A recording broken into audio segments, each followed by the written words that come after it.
बच्चों आज हम समझने वाले हैं क्लास 9th के बायोलॉजी के सेल चैप्टर का सबसे प्रमुख सेल स्ट्रक्चर जो दो है, एक है लाइसोसोम और दूसरा है माइटोकॉन्ड्रिया। लाइसोसोम और माइटोकॉन्ड्रिया को अच्छी तरीके से समझना है, पूरे अच्छे तरीके से डिटेल से समझना है और साथ में ये भी समझना है कि लाइसोसोम को ही आत्महत्या की थैली क्यों कहते हैं या फिर माइटोकॉन्ड्रिया यानी कि सूत्रकणिका को ही कोशिका का पावर हाउस यानी कि ऊर्जा गृह क्यों कहते हैं। दोनों स्ट्रक्चर को समझते हैं, अच्छे तरीके से समझते हैं, क्या क्या है उनको बारीक अध्ययन करते हैं।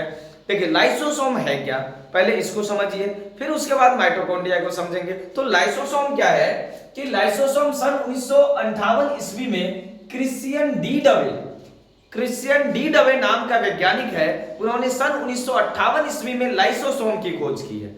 लाइसोसोम प्रत्येक कोशिका द्रव्य में एक थैलीनुमा संरचना है जिसके पास सबसे महत्वपूर्ण चीज जो है लाइसोसोम के पास है वो है जाल अपघटक एंजाइम, यानी जाल को नष्ट कर देने वाला एंजाइम किसी के पास है तो वो है लाइसोसोम। समझिए कोशिका के भीतर कोशिका द्रव्य में एक थैलीनुमा संरचना छोटी सी सूक्ष्म सी जिसके पास इतनी क्षमता है कि वह जीव द्रव को नष्ट कर सकती है और जीव द्रव को नष्ट करने की क्षमता उसके जल अपघटक एंजाइम में होता है और ये लाइसोसोम के पास जल अपघटक एंजाइम होता है। अब इसके बाद समझिए लाइसोसोम के कार्य। पहले ये समझे लाइसोसोम को सन 1958 ईस्वी में क्रिश्चियन डी डवे ने खोजा और ये समझे कि लाइसोसोम के पास एक क्या रहता है, जल अपघटक एंजाइम्स रहते हैं लाइसोसोम के पास। यह कोशिका में विभिन्न पदार्थों का पाचन करता है और साथ ही साथ लाइसोसोम के कार्य को समझिए, साथ ही साथ यह कोशिका के भीतर टूटे फूटे अंगों को नष्ट कर पूरे कोशिका को साफ करता है। आप कहें कि आप सुबह सुबह जग जाते हैं और कोई झाड़ू लगा दे आपके चारों तरफ तो बहुत बढ़िया फील होता है, ठीक उसी प्रकार कोशिका के अंदर यदि कोई झाड़ू लगाने का प्रयास करता है, टूटे फूटे या बिखरे उखरे पत्तों उत्तों इर्द गिर्द अन्य कोशिका के अंगों को शरीर से कोशिका से बाहर निकालने का काम करता है तो वो है लाइसोसोम। कोशिका के अंदर टूटे फूटे अंगों को साफ कर देता है, झाड़ू लगा देता है लाइसोसोम। और क्या कहिए, कोशिका को जीवाणु से, वायरस से या अन्य हानिकारक सूक्ष्म जीवों से लाइसोसोम रक्षा करता है। जीवाणु से, वायरस से, अन्य सूक्ष्म जीवों से लाइसोसोम प्रत्येक कोशिका की रक्षा करता है। इस प्रकार लाइसोसोम एक महत्वपूर्ण अंग है। और समझिए लाइसोसोम को ही आत्महत्या की थैली कहते हैं। अब यहां एक प्रश्न आता है क्यों कहते हैं आत्महत्या की थैली, तो उसका भी हल नीचे लिखा हुआ है। लाइसोसोम को आत्महत्या की थैली क्यों कहते हैं, क्योंकि लाइसोसोम है क्या कि कभी कभी कोशिका के क्षतिग्रस्त हो जाने पर वह ठीक से काम नहीं करता है, यानी कोशिका कार्य करना बंद कर देता है, अच्छे तरीके से कोशिका काम नहीं कर पाता है, तब जिसके कारण लाइसोसोम फट जाता है।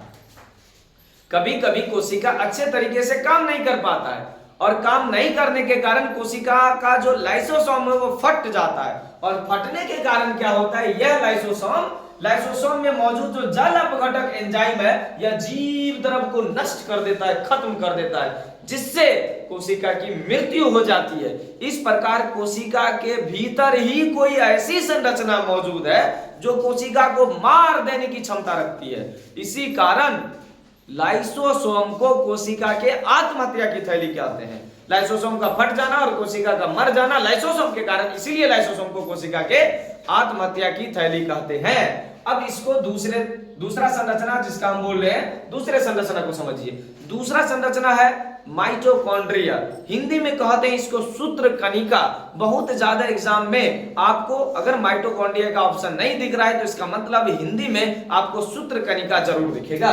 तो माइटोकॉन्ड्रिया है क्या या सूत्रकणिका क्या है, तो प्रत्येक कोशिका के कोशिका द्रव्य में अत्यंत सूक्ष्म धागेनुमा दानेदार या फिर गोलाकार संरचना सूत्रकणिका या माइटोकॉन्ड्रिया कहलाती है, जो कोशिका के कोशिका द्रव्य में बिखरा हुआ नजर आता है। इसके बाद और समझिए माइटोकॉन्ड्रिया के चारों ओर मौजूद जो झिल्ली है ना वो माइटोकॉन्ड्रियल झिल्ली कहलाती है और माइटोकॉन्ड्रियल झिल्ली जो है वो दो अलग अलग परतों में विभाजित रहती है।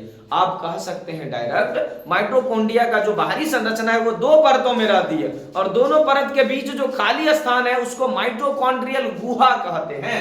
माइटोकॉन्ड्रियल गुहा कहते हैं। और ये माइटोकॉन्ड्रियल झिल्ली हो गया बाहरी झिल्ली। जो अंदर की झिल्ली है, बाहरी झिल्ली तो वसा वगैरह सब की बनी होती है, लेकिन जो आंतरिक झिल्ली है, जो अंदर की झिल्ली है, उसे क्रिस्टी कहा जाता है। तो माइटोकॉन्ड्रिया के भीतरी दीवार को या माइटोकॉन्ड्रिया के आंतरिक झिल्ली को क्रिस्टी कहा जाता है। दिमाग में ये नोट कर लीजिए, माइटोकॉन्ड्रिया के भीतरी दीवार को या माइटोकॉन्ड्रिया के आंतरिक झिल्ली को क्रिस्टी कहा जाता है, क्रिस्टी।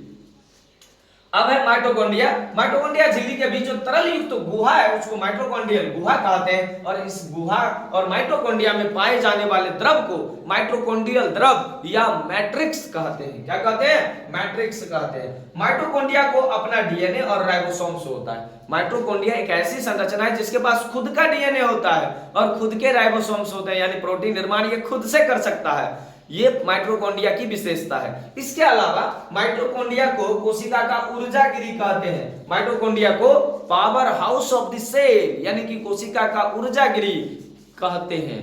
अब सवाल उठता है कि क्यों कहते हैं? क्योंकि माइटोकॉन्ड्रिया में ही कोशिकीय श्वसन या वायवीय श्वसन की पूरी प्रक्रिया होती है। माइटोकॉन्ड्रिया के भीतर ही बाहर से जो ऑक्सीजन जाता है कोशिका के भीतर, उस कोशिका में जो जिस संरचना के पास ऑक्सीजन जाता है वो माइटोकॉन्ड्रिया ही है। ऑक्सीजन की उपस्थिति में माइटोकॉन्ड्रिया ग्लूकोज का पूर्ण विखंडन करके ऊर्जा मुक्त करता है। और ऊर्जा जो प्रत्येक कोशिका में ऐसा यह क्रिया होती है, तो प्रत्येक कोशिका के माइटोकॉन्ड्रिया में वायवीय श्वसन होता है, जिसके कारण एनर्जी यानी कि ऊर्जा मुक्त होता है।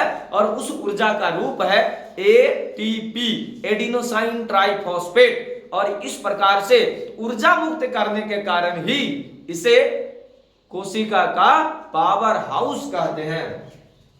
एडिनोसाइन ट्राइफॉस्फेट एटीपी का फुल फॉर्म हुआ। यह कोशिकीय श्वसन या वायवीय श्वसन से पूर्ण होता है ग्लूकोज का विखंडन या ऑक्सीकरण कहें, जिसके कारण ऊर्जा मुक्त होता है। इसीलिए कोशिका को power house of the cell यानी कोशिका का ऊर्जागिरी कहा जाता है माइटोकॉन्ड्रिया को। तो हम कह सकते हैं कि माइटोकॉन्ड्रिया को कोशिका का ऊर्जागिरी क्यों कहते हैं? क्योंकि यही ग्लूकोज का पूर्ण विखंडन होता है, जिनसे एनर्जी बहुत ज्यादा मात्रा में निकलता है।